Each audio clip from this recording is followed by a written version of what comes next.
नमस्कार, स्वागत है आप सभी का। आप देख रहे हैं ऑनलाइन टीवी। आपके साथ मैं हूं पंकज रौतेला। आज खास, जी हां, अयोध्या से स्पेशल ताप हरो देवा। राम राज वो आदर्श राज है जहां ना कोई विपदा है, ना आपदा है, ना असमानता है। मौजूद समय में देश तमाम तरह की परेशानियों से जूझ रहा है। अब इधर 500 साल की तपस्या फलीभूत हो रही है। राम मंदिर निर्माण के काम की शुरुआत हो रही है, लेकिन जरूरत है भगवान राम की मर्यादाओं के मुताबिक भारत के निर्माण की सोच रखना। आज अयोध्या स्पेशल में इसी बात पर मंथन होगा, और मंथन को आगे बढ़ाएं उससे पहले एक रिपोर्ट आपको दिखा रहे हैं, समझने की कोशिश कीजिए।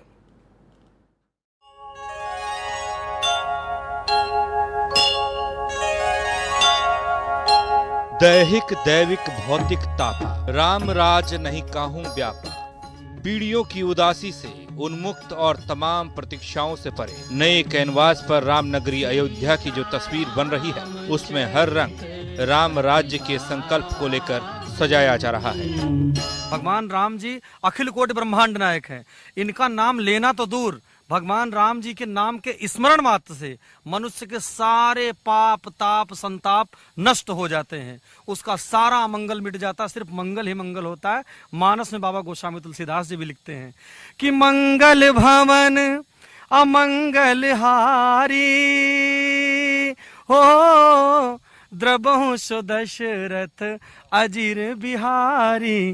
राम सिया राम जय जय राम, राम सिया राम जय जय राम। सदियों की तपस्या के बाद वो शुभ मुहूर्त आया है जब अयोध्या में भगवान राम का मंदिर आकार लेने जा रहा है। इस अवसर पर हर ओर राम नाम की गूंज है। संत हृदय सूबे के मुखिया योगी आदित्यनाथ ने समय की शिलालेख पर इसे राम राज्य का युग लिखा है। 5 अगस्त 2020 को भूमि पूजन शिलान्यास न केवल मंदिर का है, वरन एक नए युग का भी है। यह नया युग प्रभु श्री राम के आदर्शों के अनुसार नए भारत के निर्माण का है। ये युग मानव कल्याण का है। ये युग लोक कल्याण हेतु तपोमयी सेवा का है। यह युग राम राज्य का है। पूरा अयोध्या प्रसन्न है, पूरा भारतवर्ष प्रसन्न है। यहाँ तक कि विदेशों में रहने वाले भी हिंदू जनमानस खुशी मना रहे हैं। हमारे पूरे अयोध्या में 3 दिन तक दीपावली मनाया जाएगा। 3 तारीख को, 4 तारीख को, 5 तारीख को मिठाइयाँ बांटी जाएगी। जगह जगह उल्लास हो रहा है, भजन हो रहा है, कीर्तन हो रहा है, कथाएं हो रही।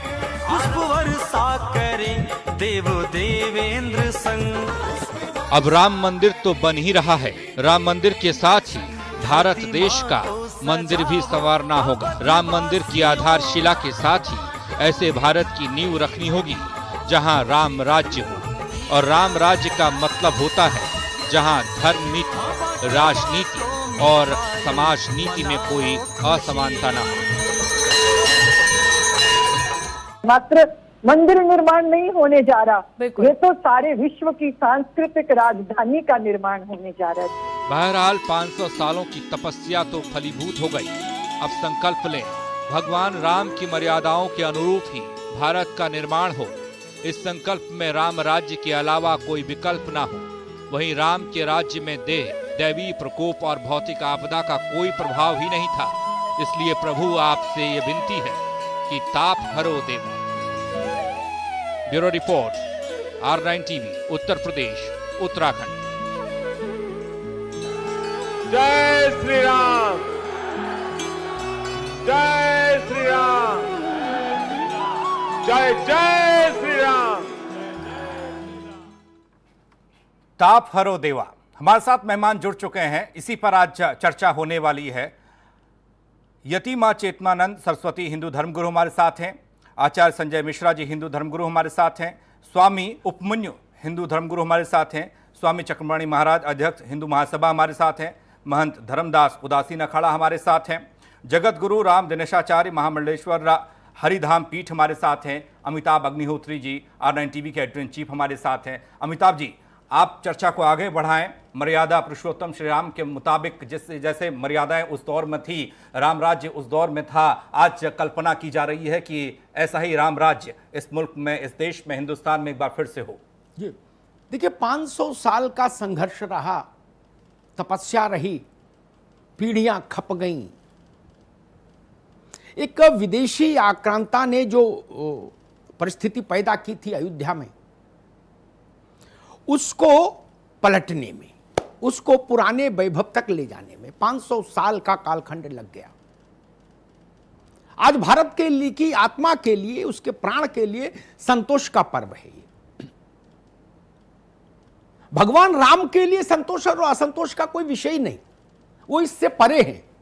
लेकिन हां, भारत के लिए संतोष का विषय है, गर्व का विषय है, उसके आत्मसम्मान की पुनर्प्रतिष्ठा है ये कि अयोध्या में रामलला विराजमान का मंदिर आरंभ होने जा रहा है बिना किसी विघ्न बाधा के। ये बड़ी उपलब्धि भी है, भारत के इतिहास में ये उपलब्धि दर्ज होगी।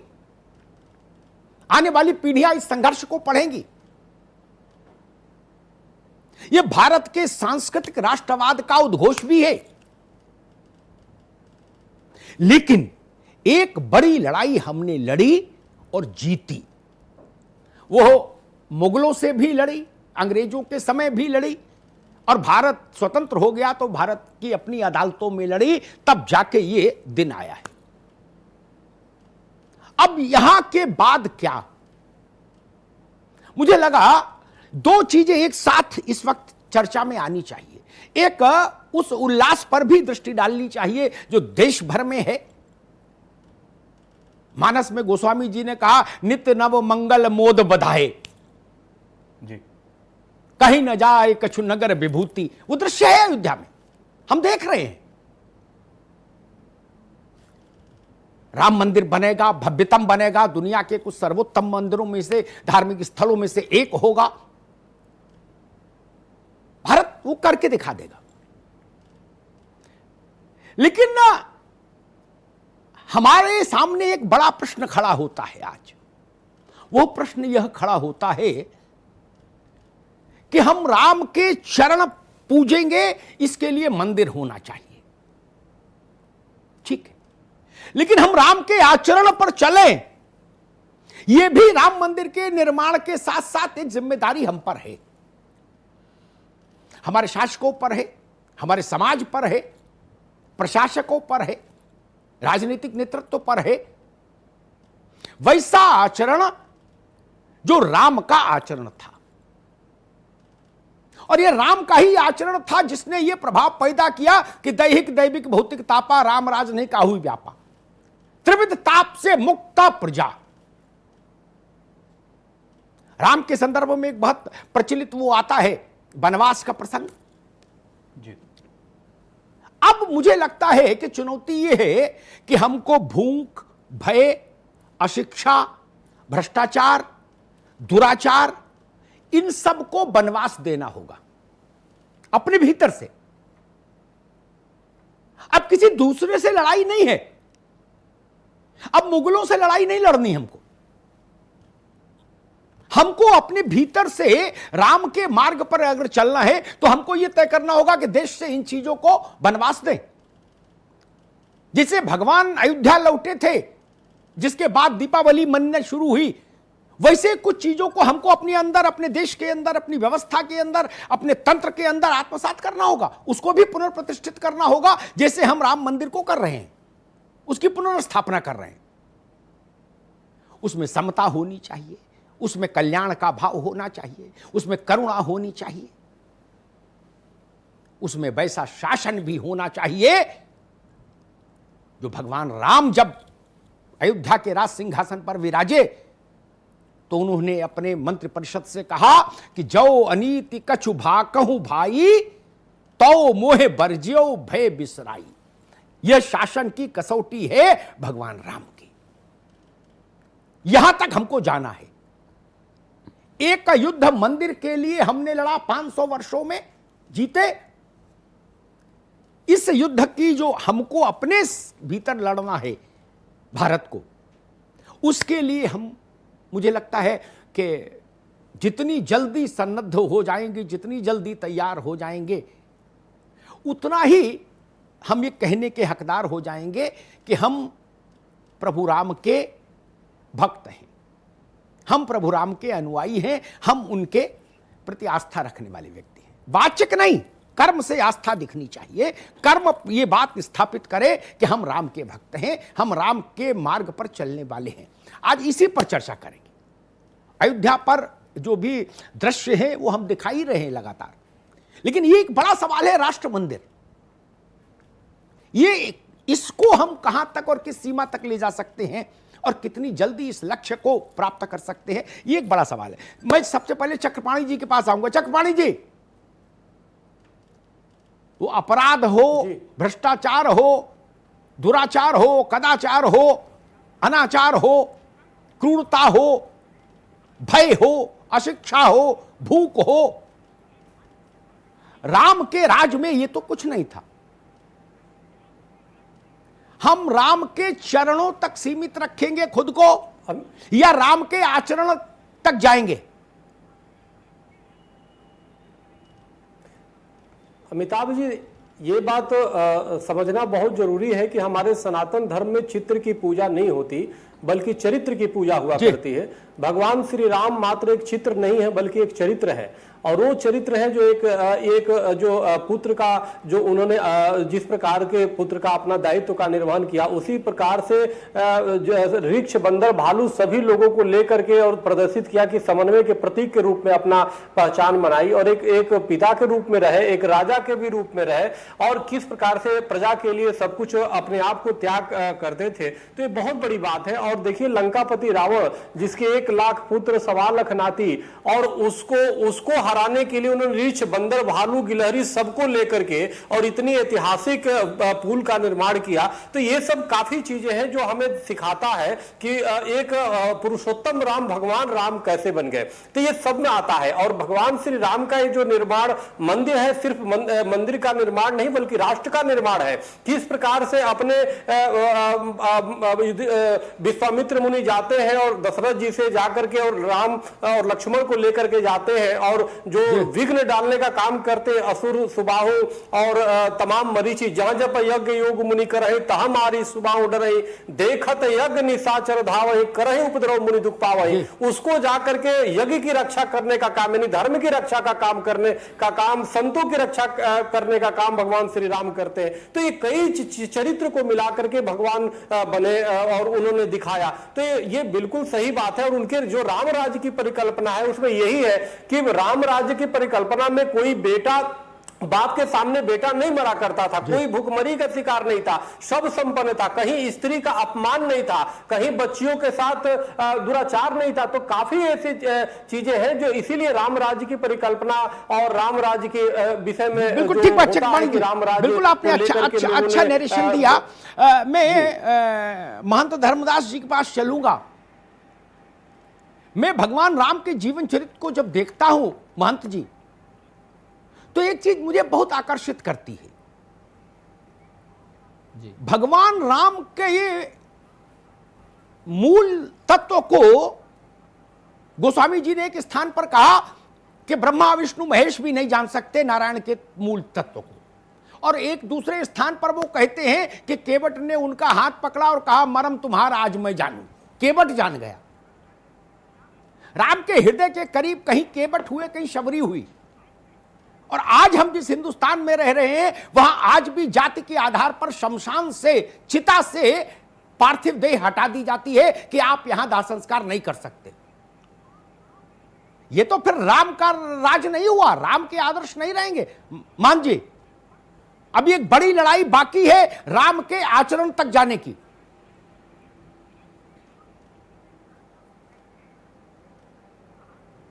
जी मान जी,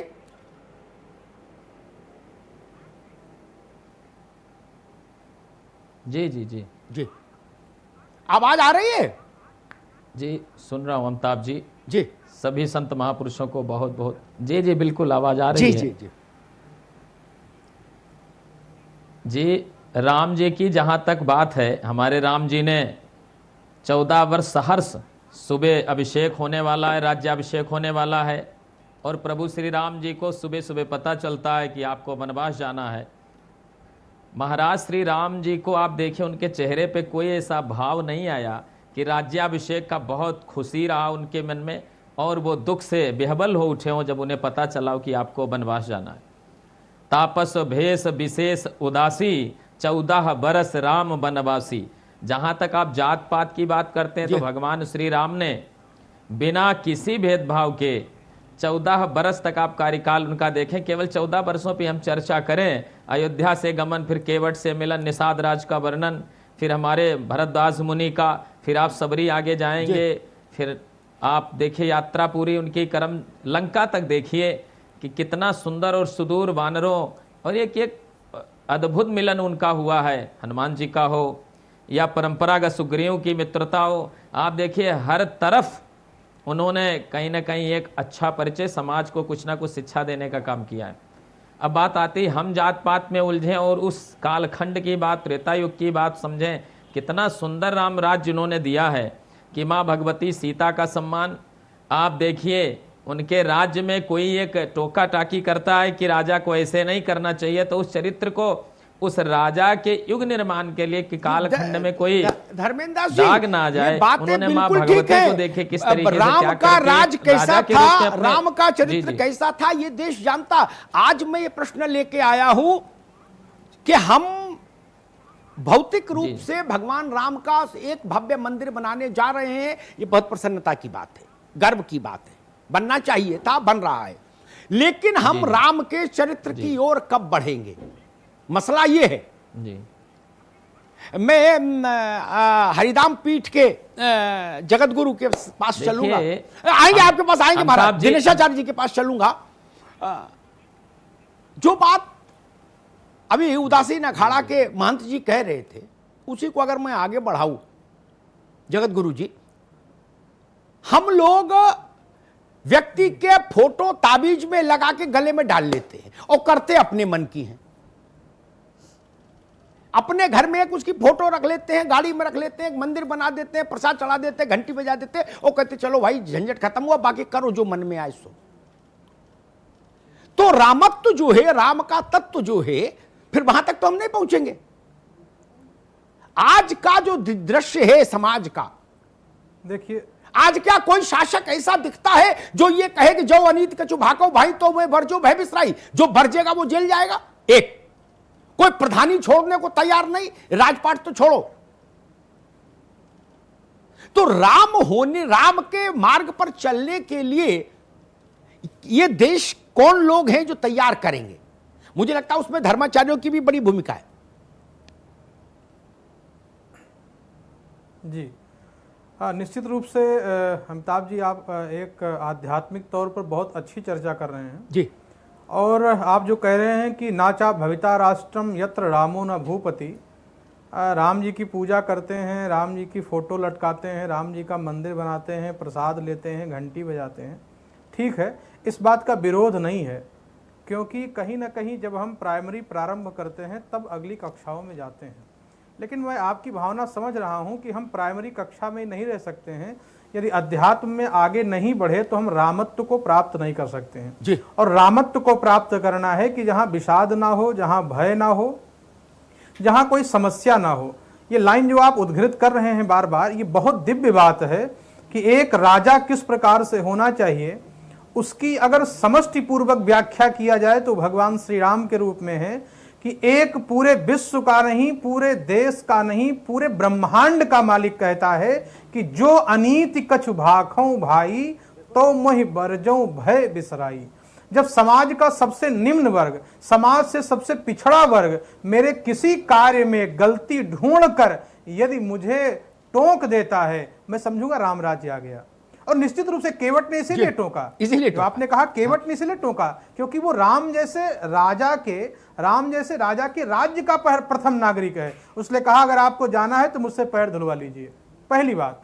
दूसरी बात, इसकी जो जिम्मेदारी है वो समाज के प्रत्येक वर्गों पर है, वो संतों पर है, वो धर्माचार्यों पर है, वो आप जैसे लोग जो बैठे टीवी पर और लोगों को जागरूक करने का काम करते हैं, शिक्षा देने का काम करते हैं। मुझे लगता है समाज के प्रत्येक व्यक्ति का राम जी की नैतिकता जब तक जीवन में नहीं आएगी, जब तक वो सत्य आचरण नहीं आएगा, जब तक वो मर्यादा जीवन में नहीं आएगी, मुझे लगता है कि तब तक जो आप रामत्व की बात करते हैं वो जन जन तक नहीं पहुंच सकता, लेकिन वो पहुंचेगा। मुझे लगता है कि भगवान श्री राम का भव्य राम मंदिर बनेगा, उससे निकलने वाली जो ऊर्जा होगी, उससे निकलने वाली जो पॉजिटिव एनर्जी होगी, उससे एक रामत्व का परिमाप व्यापेगा, जिसमें हमारी भी जिम्मेदारी होगी, आपकी भी जिम्मेदारी होगी, इस पूरे राष्ट्र की जिम्मेदारी होगी। और तब जाकर के वास्तव में जिस राम राज्य की परिकल्पना की गई थी कि जहां कोई दुखी नहीं, कोई दरिद्र नहीं, कोई दीन नहीं, कोई गरीब नहीं, तब जाकर के ये सपना साकार हो सकता है। मुझे लगता है उसमें सब लोगों की जिम्मेदारी। बहुत अच्छी बात कही जगत गुरु आपने। सबको लगना होगा, सबको जुटना होगा। ये किसी एक वर्ग की जिम्मेदारी नहीं है, भारत के 135 करोड़ लोगों की जिम्मेदारी है। मैं स्वामी उपमन्यु के पास चलूंगा ये सवाल लेके कि भारत मेरी समझ में विश्व का इकलौता ऐसे बड़े देशों में ऐसा देश है जहां सर्वाधिक धार्मिक स्थान होंगे। सर्वाधिक, दुनिया में कहीं इतने धार्मिक स्थान नहीं, उतने धर्म ग्रंथ भी नहीं दुनिया में कहीं जितने भारत में हैं। अकेले हिंदू धर्म में ही जितने हैं, उतने धर्म पर व्याख्यान देने वाले लोग भी कहीं नहीं जितने भारत में। तब स्वामी उपमन्यु, राम और कृष्ण का भारत आज उस स्थिति में समाज पहुंच गया जहां हत्या है, जहां बलात्कार है, जहां लूट है, जहां भूख है, जहां गरीब को दबाने की कोशिश है। ये तो राम और कृष्ण के सिद्धांतों से मेल नहीं खाता। जबकि भगवान बांके बिहारी के दर्शन भी ये देश कर रहा है भरपूर, सालासर भी जा रहा है भरपूर, वैष्णो देवी भी माथा टेक रहा है भरपूर, सोमनाथ में भी जल चढ़ा रहा है, लेकिन कर वही रहा जो उसके मन में आ रहा है। ये चरित्र कैसे बदलेगा स्वामी जी? बहुत सही बात कही है। हम लोग सनातन संस्कृत के हैं। सबसे बड़ी बात यह है कि हम लोग सनातन संस्कृत के हैं। और सनातन संस्कृत में जैसे आपने कहा, बहुत सारे हमारे यहाँ जिसको कहते हैं कि सामाजिक, धार्मिक, आध्यात्मिक सारे ग्रंथ हैं, लेकिन सनातन संस्कृत ऐसी है कि हमको सबको साथ लेके चलना है। एक बात, ये कलयुग है और वो त्रेता युग था। हमको इसको भी समझना पड़ेगा कि कलयुग के क्या सिद्धांत थे और त्रेता के क्या सिद्धांत थे। इन दोनों सिद्धांतों में मूलभूत अंतर है। हमको उन दोनों को मिला के एक दूसरे को समाहित करना पड़ेगा और ये बहुत जरूरी है। आपका जो प्रश्न है वो इस टाइम बहुत ही विशेष बात में है, ये कि हमको कलयुग में रहते हुए राम की संस्कृत को कैसे हम उसको पालन करें। हमें राम की संस्कृत को भी कायम रखना है। और कलयुग में इस समय जो बिल्कुल विविधता ऐसी चल रही है, विश्व में ऐसा चल रहा है कि हर जगह पे देखो तो केवल स्वार्थ, लोलुपता, केवल अपने लिए एक दूसरे को मारना काटना। अभी आपने यही शब्द कहे थे कि इतना ज्यादा आक्रांता लोग हो गए हैं। इनको देख के समन्वय में बैठाना पड़ेगा कि हम त्रेता युग और कलयुग इन दोनों का में समावेश करें। राम को भी नहीं भूलें और हम कलयुग को भी नहीं भूलें। और हमारी सबसे बड़ी बात तो है, सनातन में तो है कि कहीं पे बैठ के पूजा कर सकते हो, कहीं पे किसी को भी बैठ के पूजा कर लेते हो। आज वो विषय नहीं, पूजा का विषय नहीं, पूजा का विषय नहीं है। आपके पास मैं संस्कृत की बात कर रहा हूँ। एक सेकंड अभी रुकना होगा, आएंगे आपके पास दोबारा में। मां चेतनानंद सरस्वती हैं हमारे साथ। मेरा प्रश्न बड़ा सीधा है, स्वामी जी उसको थोड़ी दूसरी दिशा में ले गए। मसला सिर्फ इतना है, करुणा, वात्सल्य का भाव प्रजा के प्रति, पारदर्शी शासन व्यवस्था, गरीब के हित रक्षण के लिए संकल्प राष्ट्र का, इसका कलयुग त्रेता सतयुग से कोई लेना देना नहीं। बहुत लेना देना। अरे महाराज जी सुनो, बाबा आपकी बारी आगे दोबारा आएंगे। मैं समझना ये चाह रहा हूं, ये त्रेता सतयुग नहीं, ये तो जितने भी हमारे यहां सनातन परंपरा में ऋषि हुए, संत हुए, कथावाचक हुए, सब यही कहते रहे जी। ये आज की बात नहीं, 5000 वर्ष से यही धारा चल रही है। पर सरस धर्म नहीं भाई, पर पीड़ा सम नहीं अधमाई। लेकिन हम समाज में वैसा आचरण नहीं कर रहे। जो बात स्वामी चक्रपाणी कह रहे थे, हम चित्र में आस्था रखते हैं और अपनी जिम्मेदारी पूरी कर लेते हैं। चरित्र में आस्था रखना चूंकि बहुत कठिन काम है, इसलिए हम उधर झांकते ही नहीं। देखिए अमिताभ जी, आपने बहुत सब लोग उल्लासित हैं कि भव्य राम मंदिर का निर्माण होने जा रहा है और 5 तारीख को शिलान्यास है। लेकिन जो बहुत महत्वपूर्ण बात है, राम मंदिर इतना महत्वपूर्ण नहीं है जितना महत्वपूर्ण है राम राज्य की स्थापना। और राम राज्य की स्थापना के लिए कृत संकल्पित होना ये बहुत बड़ी बात है। उसका कारण ये है कि आज जो भारत की दुर्दशा है, या भुखमरी है, या व्यभिचार है, या बलात्कार है, या हत्याएं हैं, और यहाँ मतलब जो कुछ नहीं होना चाहिए वो सब कुछ है। उस अभी राम राज्य की संकल्पना बहुत दूर है। उसको अपने धर्म जब धारण किया जाता है, आप बिल्कुल ठीक कह रहे हैं, हम घंटी बजाते हैं, हम दीप जलाते हैं, हम जल भी चढ़ाते हैं, लेकिन राम को हृदय में धारण करना, राम को जब तक हम अपने आचरण में धारण नहीं करेंगे, राम को जब हम अपने जीवन शैली में जब तक नहीं जिएंगे, तब तक राम राज्य की संकल्पना बहुत दूर है। हमें, अगर हम वास्तव में राम को यहाँ स्थापित करना चाहते हैं, हम चाहते हैं कि अयोध्या धार्मिक राजधानी हो विश्व भर की, क्योंकि विश्व के नायक हैं राम, अखिल ब्रह्मांड के नायक राम है। अगर हम लोग ये चाहते हैं कि भारत एक बार फिर से विश्व गुरु बने और राम उसके नायक हो, तो हमें सबसे पहले राम के चरित्र को, एक एक जन को, सबसे पहले तो धर्माचार्यों का कर्तव्य है, क्योंकि हमने जितना खराब धर्म की परिभाषा की है, हम जिस धर्म के जिस स्वरूप की व्याख्या करने लगे हैं, वास्तव में वो धर्म नहीं है, वो अनाचार है। तो सबसे पहला कर्तव्य, हम दूसरे के किसी के कर्तव्य को निर्धारित करें, उससे पहले कर्तव्य राम को स्थापित करने का, राम को उनकी भव्यता दिलाने का हम लोगों का बनता है। यदि हम अपने आचरण में राम को, वनवासी राम को, राज्य के नाम नहीं, वनवासी राम, जिस उद्देश्य से राम हुए, सीता हरण की कहानी जब लिखी गई, उसके बाद राम ने प्रण किया रावण के विनाश का, उससे पहले तो वो वन में विचरण कर रहे थे। तो हमें अपने आचरण में राम को धारण करना पड़ेगा, यदि हम चाहते हैं कि राम मंदिर सिर्फ ईंट गारे का बना हुआ एक स्तंभ ना बनकर रह जाए, सिर्फ एक म्यूजियम ना बनकर रह जाए। अगर राम को स्थापित करना है, राम की प्राण प्रतिष्ठा करनी है, तो सबसे पहले प्राण प्रतिष्ठा अपने हृदय में करनी होगी। बहुत अच्छी बात कही। मैं एक उदाहरण देके के आचार्य संजय के पास चलूंगा। महादेव का चरित्र इस देश में सब जानते हैं। जब आप केवल परोपकार के लिए जीवन धारण करते हैं, अमृत दूसरों को देते हैं, विष खुद लेते हैं, तो महादेव होते हैं, अन्यथा हद से हद देव होते हैं, चाहे वरुण हो चाहे इंद्र हो। यही तो है परिभाषा, सरल भाषा में जो गांव का आदमी समझ पाए। महादेव के मंदिर भी लाखों करोड़ों की संख्या में है भारत में। जल भी अखंड चढ़ता है उन पर, लोग जाते हैं, बेलपत्री भी चढ़ाते हैं। लेकिन महादेव के पूरे जीवन का जो मूल तत्व है, वो विष धारण का, वो ऐसा हमको कोई आदमी दिया लेके ढूंढने से नहीं मिलता जो विष धारण करना चाहे। सब कह रहे अमृत लाओ, अमृत लाओ, विष बोले पड़ोसी को दे दो। मैं आज इसलिए बहस लेके आया। आचार्य संजय रामचरितमानस में गोस्वामी जी ने कहा कि अगर उसका भाव है, पंक्तियां में विस्मृत कर रहा हूं, कि अगर रामत्व चाहते हैं तो मन की देहरी पर राम के नाम का दिया जलाओ। मेरे ख्याल से इसका अर्थ तो सब लोग समझ ही गए। उन्होंने ये नहीं कहा कि घर की देहरी पर राम के नाम का दिया जलाओ, वो छोटी चीज है, वो भी जले तो अच्छा। लेकिन गोस्वामी जी ने कहा मन की देहरी पर राम के नाम का दिया जलाओ जो तुमको रास्ता दिखाए। अयोध्या में दीपोत्सव हो रहा है 3 दिन का।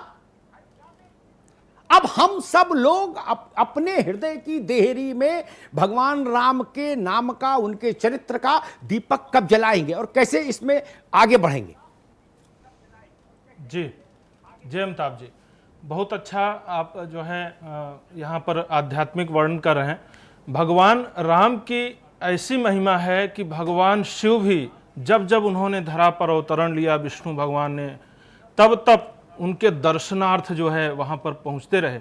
और भगवान भोलेनाथ ऐसे जो है उनकी साधना करते हैं, और राम भगवान शिव जी की कहते हैं मंगल भवने अमंगल हारी, उमा सहित जहि जपत पुरारी। माता पार्वती के साथ भगवान शिव भी उनकी आराधना करते हैं। आचार्य, ये विषय नहीं है कि राम और शिव के संबंधों पर चर्चा नहीं, मैंने जो सवाल किया अपन वहां तक रहे। मेरा प्रश्न है, अपने मन की देहरी पर 135 करोड़ लोग राम के भाव तत्व का दीपक कैसे जलाएंगे? मसला ये है। अयोध्या में तो 3 लाख 5 लाख 10 लाख दिया जल ही जाएगा। वहीं पे धर्म का देश है जी, बिल्कुल वहीं पे आ रहा हूं। पहले की जो शिक्षा थी, कहते हैं कि जब माता के गर्भ में शिशु आता है जी, वहीं से उसकी शिक्षा शुरू हो जाती है। तो इसलिए माता पिता को तपस्या करनी पड़ती है। ऐसे दशरथ जी और कौशल्या ने भी तपस्या करी थी, कठिन घोर तपस्या की थी, तब विष्णु भगवान ने वरदान दिया था। आज वह चीजें नहीं है। जब तपस्या करेंगे, कहते हैं कि ग्रहण करने योग्य जब बनेगा तभी शिक्षित और संस्कारी जो है बच्चे उत्पन्न होंगे।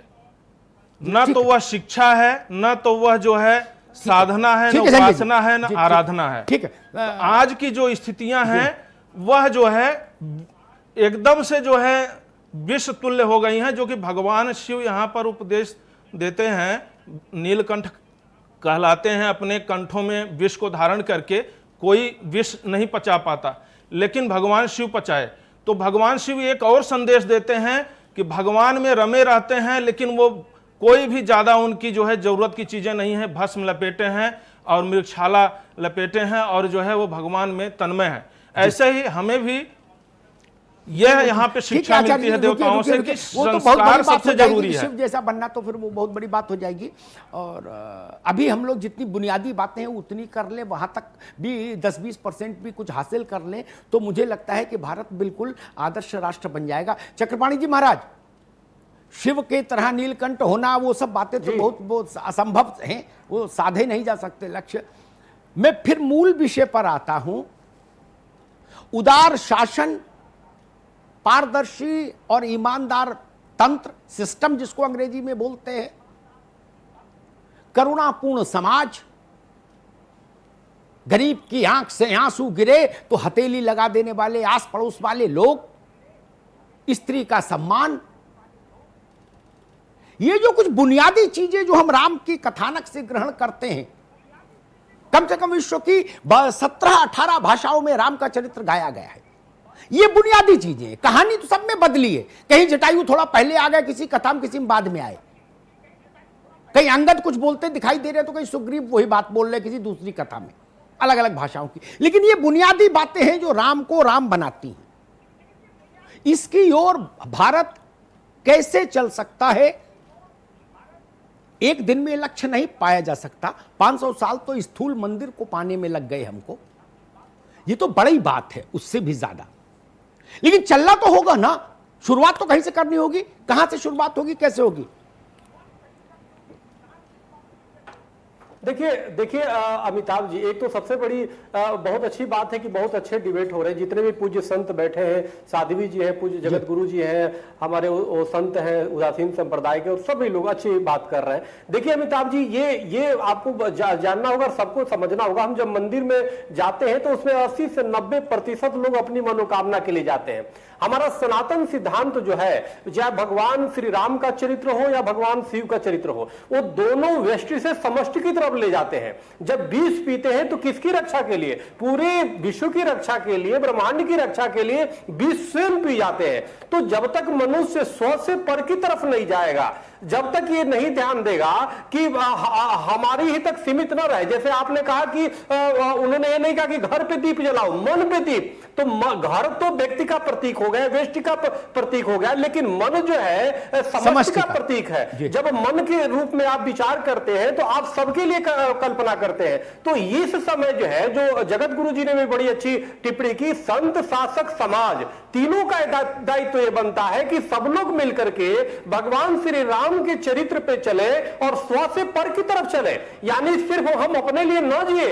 हम भगवान श्री राम ने सबरी के जूठे पैर खाए या निषाद राज को मित्र बनाया, वो स्व से पर, यानी सब, न किसी प्रकार का जाति भेद, न किसी प्रकार का लिंग भेद, न किसी प्रकार का जीव जंतुओं में भेद, गिलहरी वृक्ष बंदर सबको लेके चलने का काम किया। और उसमें जितने भी कैरेक्टर थे, जितने भी चरित्र, चाहे हनुमान का था या जितने भी चरित्र थे, वो सब जो है स्व से पर की तरफ जाने वाले थे।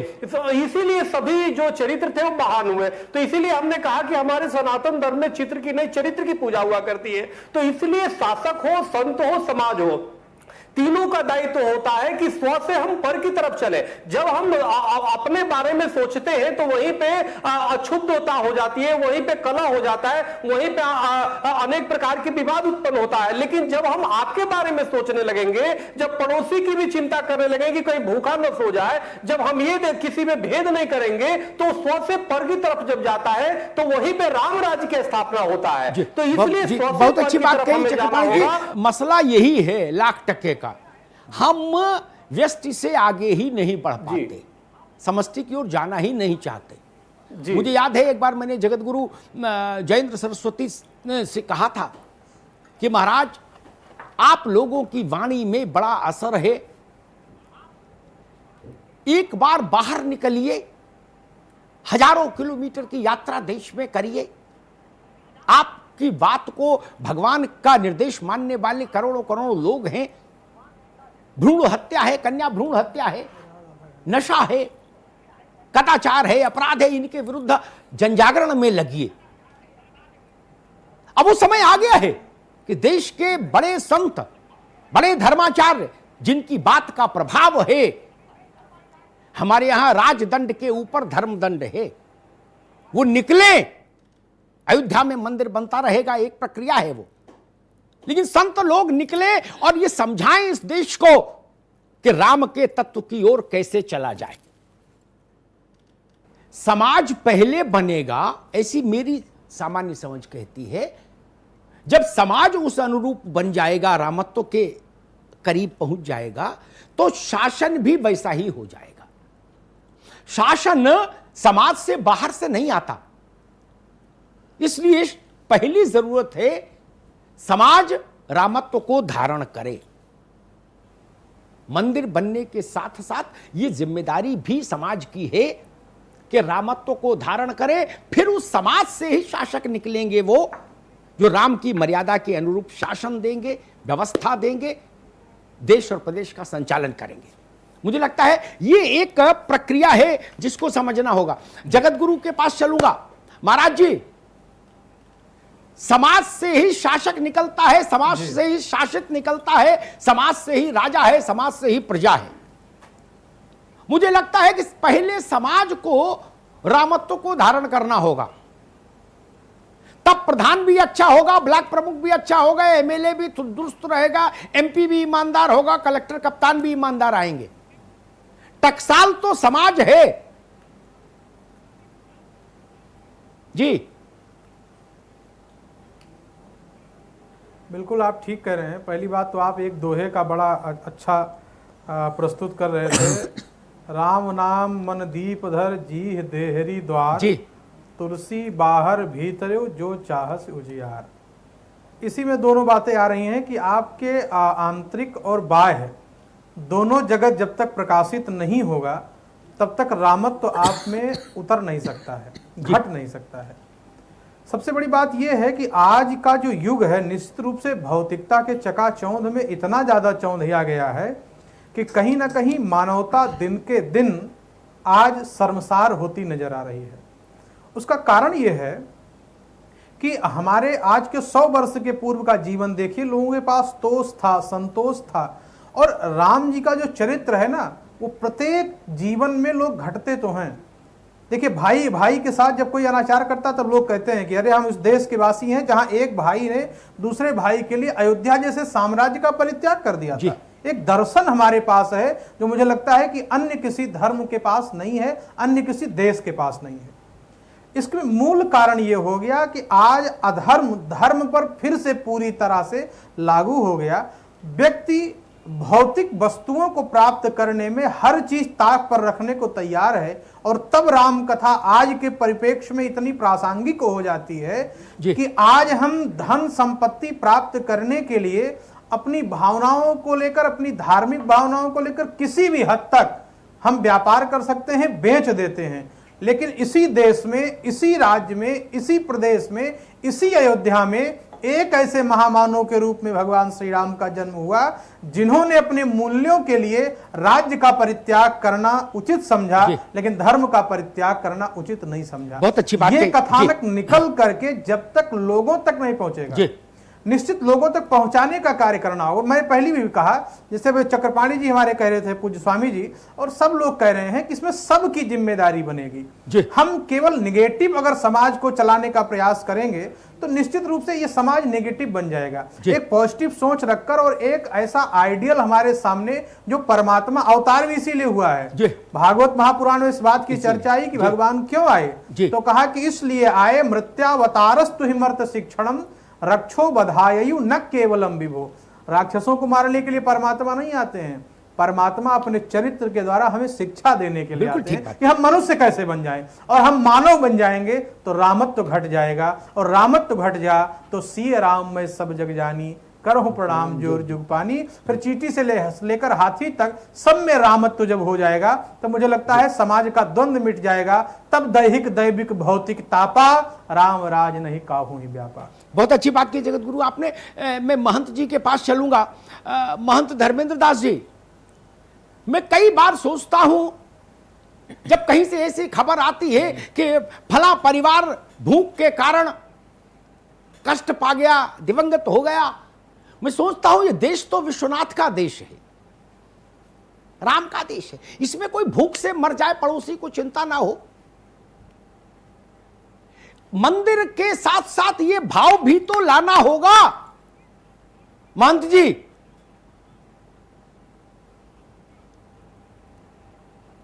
जी जी जी,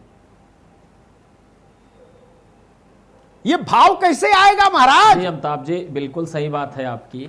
देखिए सारी समस्या देश में, देखिए आप जिस चरित्र का चिंतन कर रहे हैं राम जी के, तो राम जी के चरित्र के साथ साथ ये भाव अवश्य आएगा अमिताभ जी, इसमें कोई दो राय नहीं है।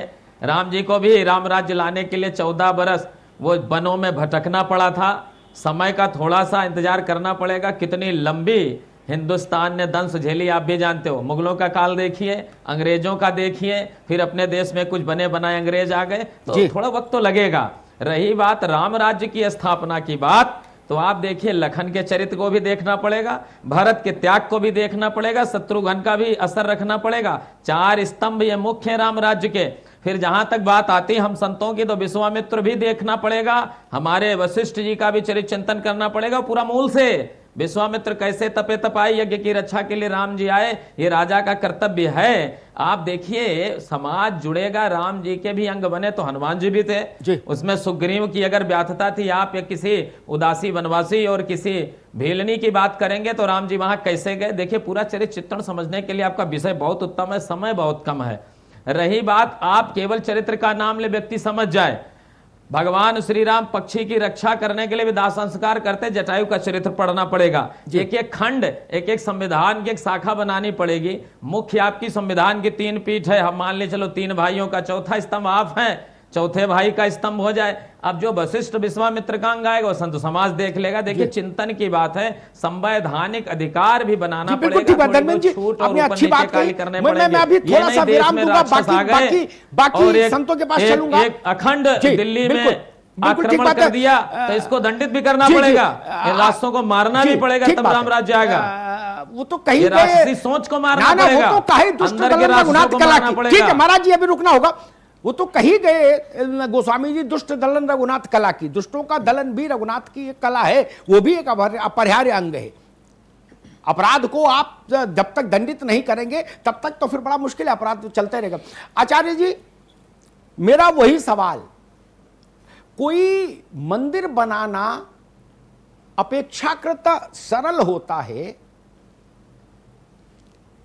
बनिस्पत समाज के चरित्र को बनाना, व्यक्ति के चरित्र को बनाना। राष्ट्र के चरित्र को बनाना, जिसको हम लोग एक लाइन में राष्ट्र मंदिर कहते हैं, वो ज्यादा कठिन काम होता है। संजय जी।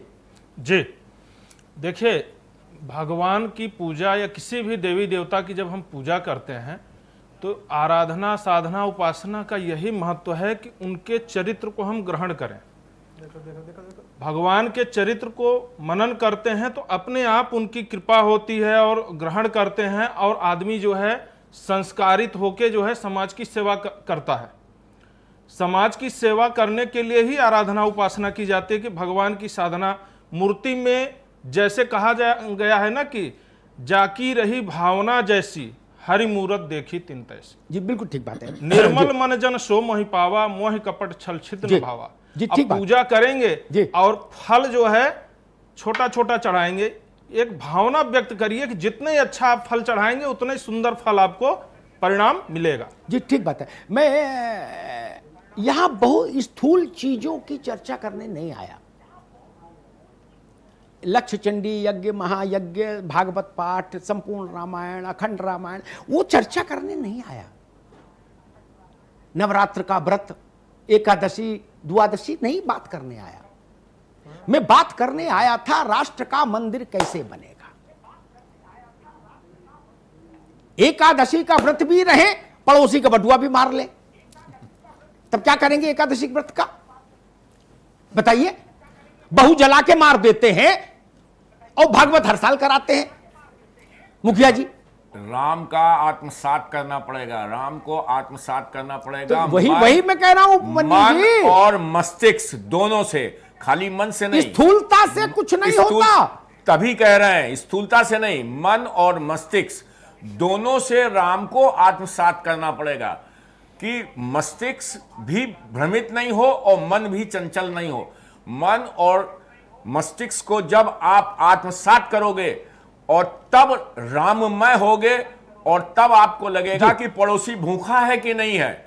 तब आपको यह लगेगा कि हां, हम राममय हैं, हम उस सनातन संस्कृत के हैं कि हमारा पड़ोसी भूखा नहीं हो, कोई कष्ट में नहीं हो। तो यह समझना पड़ेगा, केवल राम मंदिर से नहीं। राम मंदिर तो केवल एक वो हो गया, एक जिसको कहते हैं कि एक सूचक हो गया कि हम राम मंदिर को बना के इसके बाद राममय हो जाएं। जी बिल्कुल ठीक बात की स्वामी जी, हम अपने मन और मस्तिष्क जी समय कम है। मैं मां चित्रानंद से काम नहीं चलेगा। ठीक है स्वामी जी, रुकना होगा। मैं मां चित्रानंद से काम नहीं चलेगा। मैंने देखा सारे संतों को मैं की संज्ञान में बात ला रहा हूं, और सवाल चेतनानंद जी से है। चंबल के जितने डकैत थे सबसे बड़ा घंटा देवी के मंदिर में चढ़ाते थे, और साल की दोनों नवरात्र अखंड कीर्तन और भंडारा कराते थे। मां जी उनको क्या कहे? कीर्तन, भंडारा और घंटा, तीनों चीजें। नहीं अमिताभ जी, इससे राम राज्य की स्थापना नहीं होगी। स्थूल कार्यक्रम तो वो भी कर रहे थे, पूरा गांव खाता था, मस्त डोलता था। देखिए, लेकिन जब जिस पर मनाया जाता तो गोली भी चला देते थे। रावण शिव के उपासक थे और राम भी शिव के उपासक थे, लेकिन राम का लक्ष्य था सर्वव्यापी न्याय, निष्ठा और नीति, और रावण दूसरी तरफ अनीति पर चलने वाला था। इसीलिए रावण को पता था कि उसका वध होना है। दुष्ट ये जानता है कि कितना भी बड़ा घंटा चढ़ा लो या कितना भी प्रसाद बांट लो, अंत बुरा ही होना है, ये हर दुष्ट जानता है। तो अगर राम की नीति पर चलना है तो दोबारा से राम के आचरण पर आना होगा, और समाज जब इतना असहनशील हो जाए कि वो चेहरे पर पड़कर, अमिताभ जी अगर आपको भूख लगी है और मैं संत वेश में यहाँ बैठी हुई ये भाप ना सकूं कि अमिताभ जी यहाँ पर बैठे हुए हैं, वो भूखे हैं, तो मेरी संवेदनाएं इसका मतलब मृत प्राय है। मैं राम को प्राप्त कर ही नहीं सकती, चाहे मैं देवी मंदिर की महंत हूं, चाहे मैं राम मंदिर में पुजारी हूं, मैं कहीं भी घंटा बजा लूं, मेरी पूजा अर्चना स्वीकार नहीं हो सकती यदि मेरी संवेदनाएं मेरे पास आए हुए व्यक्ति के लिए मैं उसके चेहरे से नहीं पढ़ सकती। राम तो चेहरे को पढ़ने वाले सर्वव्यापी राम है, और राम को जानने के लिए, राम को समझने के लिए, राम को धारण करने के लिए सबसे पहले चाहे शासन हो, जैसा शासन राम का था वैसा शासन होना चाहिए, सबके लिए न्याय और निष्ठा बराबर, और जैसा समाज था वैसा समाज होना चाहिए, सबके दुख में खड़ा होने वाला, सबके सुख में हर्षोल्लास मनाने वाला। जब तक ये दोनों चीजें साथ नहीं आएंगी, ठीक है, वक्त थोड़ा इजाजत नहीं दे रहा है, आपको रोक रहे हैं। अमिताभ जी के पास हम सीधे चल रहे हैं। Last comment sir. देखिए, मैं तो पूज्य संतों को सुना, आचार्यों को सुना, फिर बुनियादी बात पर आता हूं। एक बार किसी सिद्ध संत से किसी भक्त ने प्रश्न किया कि महाराज, साकार और निराकार का क्या मसला है, जरा समझाओ। उस सिद्ध संत ने कहा, इतनी अच्छी व्याख्या की, अद्भुत व्याख्या, उससे बड़ी व्याख्या मैंने नहीं देखी। तमाम शास्त्र उपनिषद सब पढ़ डाले, लोगों से सत्संग कर लिया, उतनी प्यारी व्याख्या नहीं देखी। उन्होंने कहा, मां जब बच्चे को कक्षा 1 में पढ़ाती है तो चित्र वाली किताब लाती है। का से कबूतर तो कबूतर बना होता है सामने, खा से खरगोश तो खरगोश बना होता है। बच्चा जब आगे की क्लास में जाता है तो खरगोश हट जाता है, खा रहता है, कबूतर हट जाता है, का रहता है। आरंभ के लिए स्थूलता चाहिए, प्रतीक चाहिए। अच्छा है, होना चाहिए प्रतीक, प्रतीकों का महत्व है, वो हमारे मान बिंदु हैं, लेकिन वही हमारे विराम बिंदु नहीं हो सकते। राम के मंदिर की स्थापना इस मंगलाचरण का प्रथम चरण है मेरी दृष्टि में, और जो मैंने संतों से समझा, राष्ट्र के मंदिर को राम के आचरण के अनुरूप बनाने की यात्रा अभी शेष है जी। करुणा से भरा समाज, त्याग से भरा नेतृत्व, व्यक्ति से समष्टि की ओर चिंतन करने वाला संत समाज, वो चाहिए होगा। स्थूलताएं बहुत दूर तक नहीं ले जाती ना, बहुत दूर तक स्थूलताएं नहीं ले जाती। भारत के विशाल संत परंपरा में आप देखिए, जो नक्षत्र मंडल हुए वो स्थूलताओं से परे चले गए। मैं इसे कई दिव्य महापुरुषों के नाम ले सकता हूं, क्योंकि स्थूलताएं कई बार ये स्कोप भी दे देती है जगतगुरु कि गलत आदमी भी सही होने का सर्टिफिकेट पा जाता है। मुश्किल ये है जी, सावन में जल चढ़ाओ तो भले आदमी माने जाओ, तो जल चढ़ा देगा गलत भी, उसको सर्टिफिकेट मिल गया कि मैं भला आदमी हूं। मुश्किल वहां से भी पैदा होती है। इसलिए ऐसा समाज, और फिर मैं कहूंगा शासन पर जोर हम लोगों का रहता है, लेकिन मैं मानता हूं जब तक समाज रामत्व से नहीं जुड़ेगा, रामत्व के आचरण वाला शासन नहीं मिल सकता। शासन करने वाले लोग भी समाज की कोख से ही जन्मते हैं। साधु भी वहीं से, संत भी वहीं से, पुलिस का अधिकारी भी वहीं से, नेता भी वहीं से, अभिनेता भी वहीं से, पत्रकार भी वहीं से, कथाकार भी उसी समाज से जी। इसलिए मुझे लगता है समाज को रामत्व का अमृत पीना होगा। जो मान्य लोग हैं उनको पिलाने के युद्ध स्तर के अभियान में लगना होगा। बिल्कुल। परमात्मा भगवान राम के मंदिर की वास्तविक सार्थकता तभी होगी जब इस देश में कश्मीर से कन्याकुमारी और असम से गुजरात तक रामत्व दिखाई दे। जी। गांव में, खेड़े में, कस्बे में, महानगर में, शहर में, जिले में, पंचायत में, हर जगह। यात्रा कठिन है, और राम का पथ अगर सरल होगा हमारे लिए, ये हम कैसे सोच सकते हैं। संत लोग इसकी गवाही में बैठे ही हैं। जब भगवान राम के लिए उनका जीवन पथ इतना कठिन है, उनके जीवन में कब आनंद आया? कभी नहीं। हमेशा संघर्ष में ही रहे, और 14 वर्ष तो अद्भुत संघर्ष। हम उस संघर्ष के लिए तैयार हो, राम की वनवास यात्रा के से प्रेरणा ले, उन मूल्यों पर चले। इसी कामना के साथ आज हम यहां विराम लेंगे। धन्यवाद। बहुत बहुत शुक्रिया यतीमा चेतनानंद सरस्वती जी, आचार्य संजय मिश्रा जी, स्वामी उपन्यु साहब, बहुत बहुत शुक्रिया आपका भी। स्वामी चक्रपाणी महाराज जी, बहुत बहुत शुक्रिया। संत धर्मदास जी हमारे साथ जुड़े थे, बहुत बहुत शुक्रिया आपका भी। जगत गुरु राम दिनेशाचार्य जी, बहुत बहुत शुक्रिया। अमिताभ जी आपका भी बहुत बहुत शुक्रिया। मंदिर आकार लेने जा रहा है, राम भक्तों के मन में जो श्रद्धा है वो भी अपार है, वो भी एक बहुत बड़ा आकार ले रही है। राम राज्य का विकल्प कोई नहीं है, ये सब जानते हैं, लेकिन राम की मर्यादाओं को अपने जीवन में उतारना ही असली राम राज्य होगा इस देश में, इस मुल्क में, इस हिंदुस्तान में। इस खास कार्यक्रम में फिलहाल इतना ही। बाकी खबरों के लिए बने रहिए 9 टीवी के साथ, सिर्फ खबर के लिए।